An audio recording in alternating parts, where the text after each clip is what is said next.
Hey everyone, Rob, Sigma 3 Survival School. Welcome back to another edition of the Survival Trapper's Bible. And today I want to show you a one-way directional trap that is great to be set up with a bait pen of some type, whether it be a hollow log or you can make your own bait pen like we did here.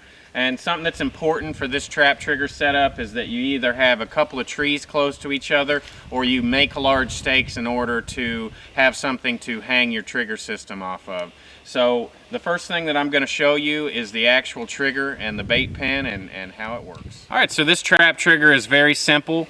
Basically all we've taken is kind of a gnarly stick, something that's got a bunch of branches off to the side of it so that it takes up the entire walkway where either the stakes or the trees are at. And we take and simply carve a number 7 notch, very simple, just like all of our other traps. It's a straight cut with a 45. Then you make a little notch up here in order to set your rope.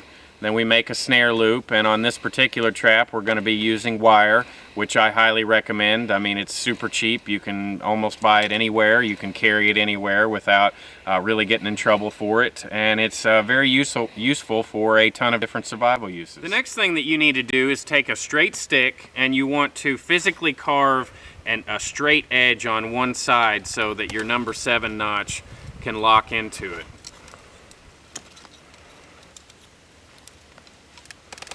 And that's going to hook to that just like that.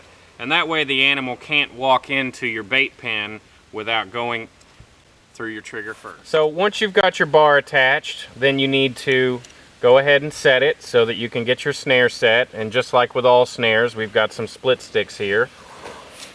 And all I'm going to do is take my wire, get it formed up, and you're going to gauge this to the size of the animal that you're going after.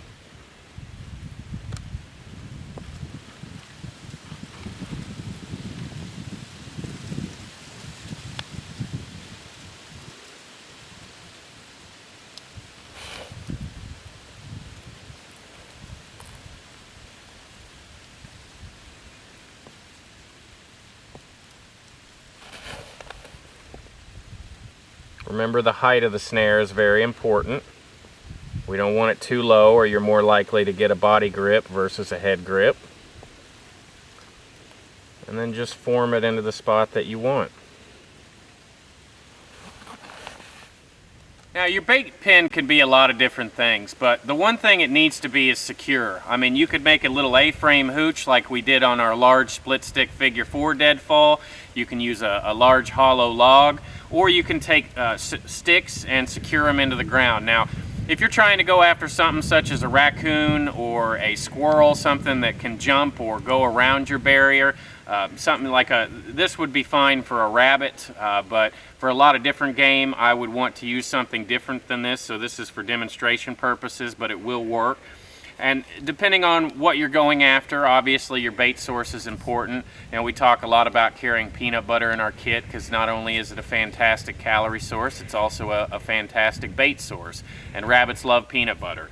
So you're going to either place a stick in here with some peanut butter, or if you're going, maybe you've got some fish guts, you'll throw it in here. This would be fine to catch a possum as is, because they tend to, take the lazy route instead of trying to go over. So just place your bait in here with a little bit out in front of the snare as an appetizer, and then your trigger will be ready to rock and roll. Alright, so you've got a little bit of bait out here to give the animal an appetizer, to want to move past your obstacles in order to get to the bigger bait source there. That's something pretty standard with any of my traps. Make sure to watch the height of your snare, gauge it to the size of the animal, and make sure that your stick covers the area really well so that they can't move around it. So the animal's going to move into the area. He's going to trip the trigger, and it's going to catch around his neck, and you'll have some dinner. Just a quick little tip: if you find yourself in an area where you don't have a spring pole as convenient, or maybe you don't even have a tree that you could tie a spring pole to, one of the things that you can do, and obviously we're using PVC out here on our survival trapping course, but you would use a flexible sapling of some type, and you can drive a larger tree into the ground. And the way that we tighten this up is I've taken smaller stakes and pounded those into the ground around this large stake, and that's going to help secure that, especially when a fairly large sapling is being bent over for longer periods of time. So you can set up a spring pole in basically any area as long as you've got some decent trees around.